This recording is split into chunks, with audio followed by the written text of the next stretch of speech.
Bonjour, c'est Cédric Marion du 03 Allier. On se retrouve pour une vidéo très spéciale. Donc nous allons parler du tournoi mondial de Yu-Gi-Oh à Tokyo. Donc tout d'abord, nous sommes déjà sur ma page Facebook, donc il faut que je vous demande de mettre des j'aime, ne serait-ce que pour accentuer et augmenter les personnes pour être dans ma petite communauté. Donc merci, un petit clic c'est toujours génial. Donc le champion mondial, le tournoi de Yu-Gi-Oh le mondial, donc ça s'est passé à Tokyo. Donc il y avait en tout 25-26 participants. Donc il y a eu beaucoup de decks, alors notamment ça a été le deck Inzektor qui a bien marché, car faut pas oublier que les formats en OCG et en TCG sont différents, car les cartes en OCG ils ont beaucoup de cartes promotionnelles dans des magazines qu'on n'a pas en Europe et autres continents dans le monde, et en Europe justement, et dans tous les autres continents, Amérique du Sud, Australie, il y a des cartes promo qu'on retrouve dans les boosters et que les Japonais n'ont pas accès, donc ce qui a éliminé les Tengu, les Tour Guide, donc ces cartes là n'ont pas pu être accès. Donc le meilleur joueur du monde s'appelle Saito Akikazu, donc c'est un japonais, il a joué Inzektor. Le deck Inzektor a super bien marché, dans le top 8 il y en a eu 6. En deuxième, on va retrouver une vieille connaissance, il a gagné le tournoi européen, c'était Stefano Memoli. Et lui aussi il a joué Inzektor et ça a cartonné entre les deux. Mais j'ai pas compris pourquoi les automates étaient tous partis comme ça. En troisième, c'est un Allemand qui a aussi fait partie du tournoi européen, c'est Joshua Schmidt. Donc il a joué aussi Inzektor et c'était aussi bien. Ensuite c'est quelqu'un de Singapour, donc continent asiatique, il a encore joué Inzektor. Pour ce qui est du top 8, alors nous allons rentrer, on va parler de Jarrell McKay Winston. Donc lui il a joué Exodia, donc j'avais fait une présentation des decks Exodia. Je fais une petite parenthèse sur mes decks, là c'est la 20e présentation, donc il y a 19 présentations sur ma chaîne YouTube, donc si vous voulez les regarder, ça fait toujours plaisir. Donc Exodia, c'est oui, donc pour arriver 5e dans le format, donc ça peut laisser des espoirs pour que ce soit rejoué. Il faudra juste rééditer les cartes Exodia et toutes les cartes pour booster la pioche. Ensuite c'est un autre japonais, donc il s'appelle Harimura Yohei, donc lui il a joué Dimensional Skill Dwayne Beat. Donc c'est un deck c'est avec toujours Lapin Sauveteur, sauf que à la place les monstres qu'il invoque il n'y a pas d'importance, et on retire beaucoup du jeu, et on fait des absorptions de compétences, donc des douanes pour annuler leurs effets aux monstres, donc c'est très fort. Et ensuite c'est deux japonais qui ont joué aussi Inzektor, donc Norihama et Takeru et Yumoto Kota. Donc c'est des joueurs qui ont aussi joué Inzektor, ils étaient aussi dans le top 8, donc c'est très bien. Donc nous allons passer à la présentation du deck du japonais, donc le champion du monde. Donc c'est le deck Inzektor. Donc pour ce deck il faut deux Inzektor Coccinelle. Donc Coccinelle, c'est la dernière qui a été éditée dans Seigneur de la Galaxie, donc c'est la petite carte qui manquait aux Inzektor. 3000 pattes. J'ai pas encore du tout, je fais partie des rares personnes à pas avoir tout saisi dans le deck Inzektor. C'est pour ça qu'on fera pas une vidéo de duel sur le deck Inzektor. Mais ça m'embête beaucoup parce qu'Inzektor ça a bien marché, et je connais pas vraiment tout des Inzektor, leur format, les équipements, comment ils détruisent, je connais pas trop en fait, je suis vraiment désolé. Donc 3000 pattes, un Sagan. Voilà, pour booster, il y a des rumeurs comme quoi il sera banni dans la prochaine banlist, qu'on fera une vidéo bien sûr. 3 libellules, ça aussi ça sera limité je pense, c'est ce qui permet de refaire les combos. 2 frelons, donc frelons détruits. 3 veileurs pour bloquer l'adversaire selon ses effets. Une carte qui est très bien, c'est carte trooper, donc celle-là on l'a mis en 2 fois. BLS, lui aussi il y a beaucoup de rumeurs comme quoi il serait limité. Il est vraiment très fort et c'est une carte que j'aime beaucoup. C'est une très belle carte. 2 Gigamantes. Pareil, j'ai rien à dire. Un Gorz. Et Dad. Voilà pour les monstres, il y en a 21. Pour les cartes magiques, un Violent Orage. 3 Typhons. Hop. Reborn. Voilà. 3 Dualités. Oui, pour bien faire les cartes en main. Invitation des Ténèbres. Je rappelle son effet, on pioche 2 cartes, on retire un monstre ténèbres de sa main. Si on n'en a pas, toutes les cartes sont envoyées au cimetière. Un Mind Control. Un sacrifice inutile. Voilà pour les cartes magiques. Pour les pièges, un Solemn. Junman, donc pareil, c'est très fort. 2 Torrential Tribute. 2 Warning. Hop. 2 Appel de l'étranté. Une Zone sûre.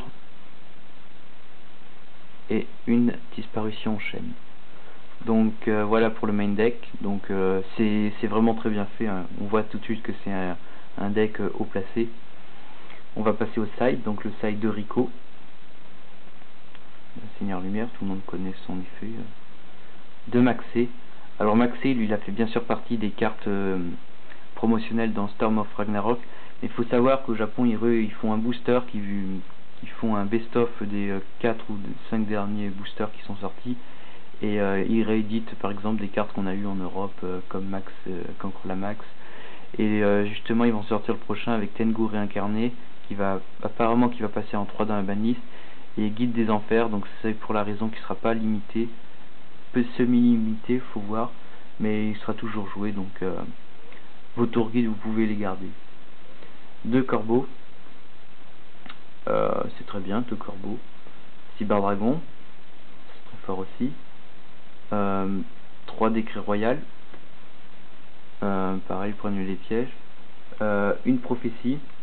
Donc son effet c'est qu'on choisit 2 cartes dans un cimetière, on lui envoie dans le deck, n'importe quel joueur, peu importe. 2 trappes sans fond. Une carte qu'on connaissait pas, ça s'appelle, alors en anglais, attendez, il faut déjà qu'il pige. Alors ça s'appelle Reali Eternal Rest. Donc on détruit un monstre s'il est équipé une carte. Donc pour les injecteurs c'est bien. Il est bien prévu son coup japonais, c'est un expert ce soir. Un Technochimère, donc c'est la seule fusion pour l'extra deck. Donc Technochimère il est vraiment balèze, avec le Cyber Dragon c'est bien. La seule fusion c'est Club d'Arsenal. Pareil, j'ai rien à dire, c'est très fort. L'Exis maintenant, donc il y en a 13.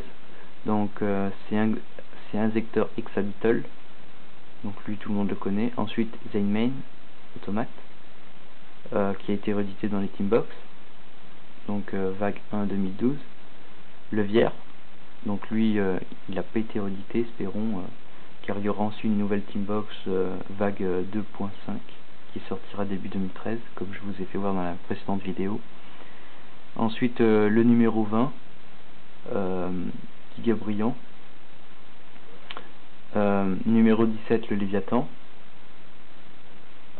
Une carte qui a été rééditée dans qui a été éditée dans Arsenal Mystérieux 6 Omega Xyz. C'est un Giski, s'appelle Heavy Giski. Giski Mero West. Donc lui pareil, il a l'air bien, donc on verra un peu ce que ça va apporter Arsenal Mystérieux 6. Cafard Colonichrome. Donc pareil, c'est une carte très forte, Cafard Colonichrome. Attendez, faut qu'il la voie, voilà. Une carte qui a été éditée dans Onde de choc du photon, c'est numéro 12, Ninja Armour Pourpre. Donc il a été joué dans le deck, je connais pas du tout son effet. Ensuite 2 injecteurs de rang 5 Exastag. Donc lui il a été édité dans la dernière extension avec Coccinelle, le Seigneur de la Galaxie. Pareil dans les rangs 5, Tyras, donc une carte qui a été éditée dans les Battle Pack. Donc il va y avoir des tournois et YCS dans ce format, donc ça sera en Angleterre qui va se passer le premier tournoi. Et le prochain YCS, en parlant de ça, sera à Barcelone en fin 2012, donc pour ceux qui veulent se lancer. Et pour finir l'Exis, 2 Gaïa chargeurs de tonnerre. Donc voilà, on va faire quand même un petit combat, on sait-on jamais. Alors on va aller dans Duel Room.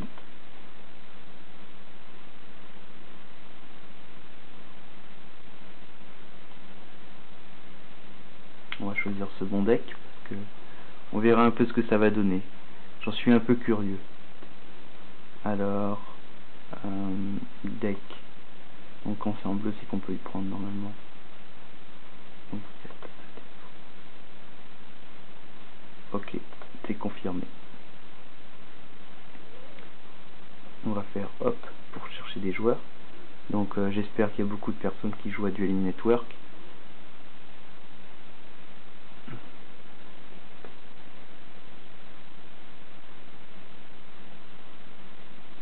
Non, il n'y a pas de truc, alors on va aller là.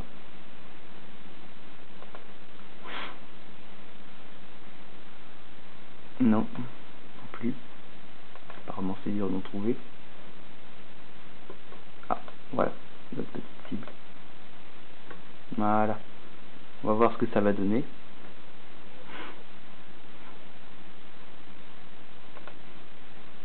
Alors je parle pas très bien anglais, comme vous pouvez vous en douter, je suis pas point anglophone.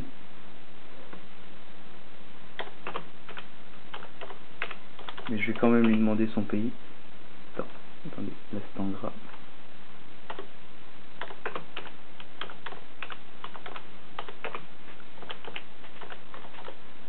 Hop. Donc je vais lui demander, donc on va tout de suite savoir d'où il vient. Si on peut parler français avec lui, ce serait vraiment bien. C'est toujours sympa d'affronter des joueurs comme ça dans le monde entier.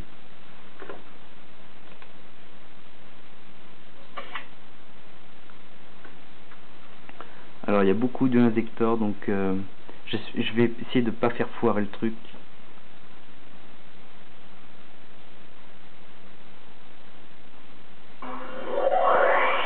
Donc il fait déjà infusion future.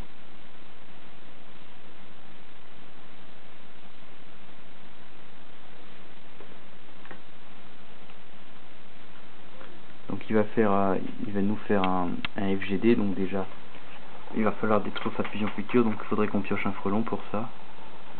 On a déjà un Solemn Warning. Donc pour un Zector, je vais très très mal jouer. Excusez-moi.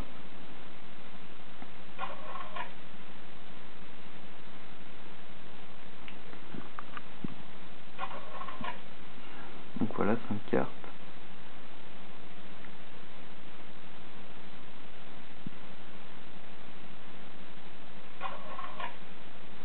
Donc il va... Qu'est-ce qu'il fait avec Dan?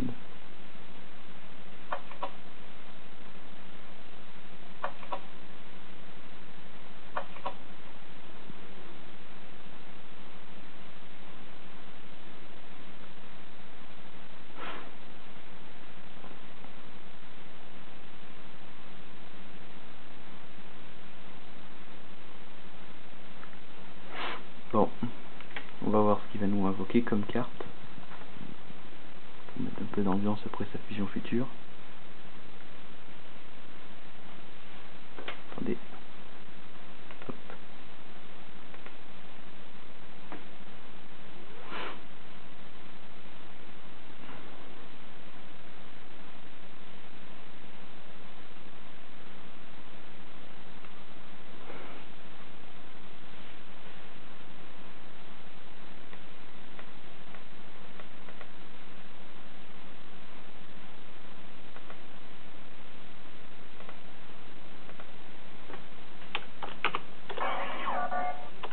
Voilà.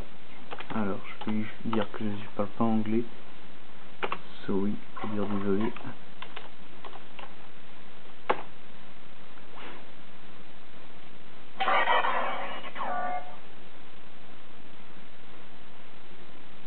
Ah, bon, il est d'accord, donc il est sympa. Donc il nous fait déjà un... Donc c'est un deck Chaos Dragon. Donc on peut voir que il est assez brutal. Lila, d'accord.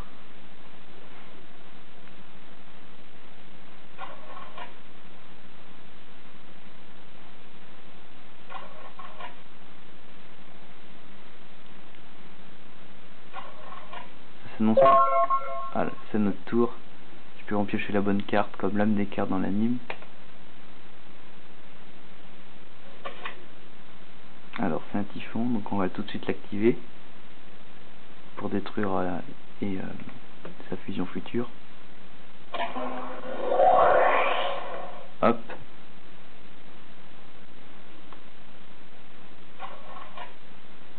Donc déjà on voit que c'est un gros bourrin des monstres. Donc Chaos Dragon c'est un dur assez chaud à battre je pense. Là, on va placer Libellule.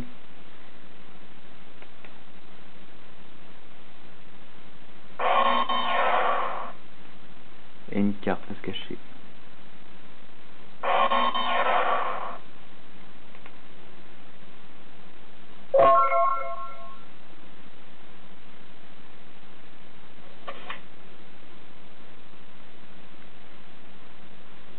Je suis vraiment pas fort en deck Insector, je vous demande désolé.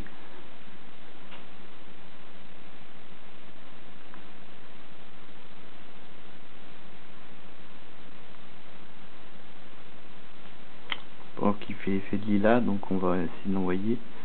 Donc on va faire un top love. Donc si c'est le deck de l'année Insector, ça sera pas réussi pour moi. Je pense qu'il va encore refaire l'effet de son Red Eye pour invoquer encore un dragon. Donc il fait un autre Red Eye.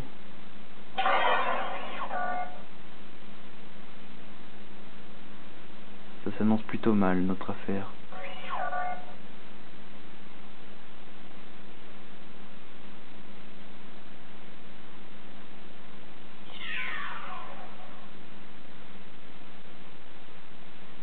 On fait un Toglave.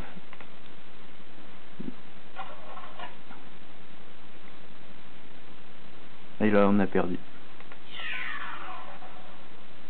Donc moins 2800.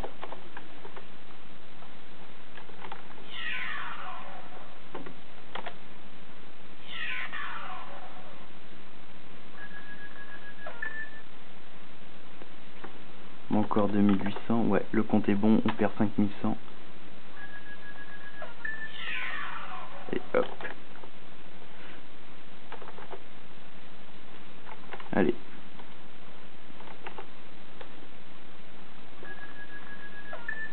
Ouais, on a perdu. Bon voilà, c'était une petite vidéo sympa. On se retrouve bientôt pour la prochaine vidéo des banlistes. Donc d'ici là, on verra ce qui va se passer dans le metagame. Et bye, sinon likez ma page Facebook et mettez des j'aime sur ma chaîne YouTube.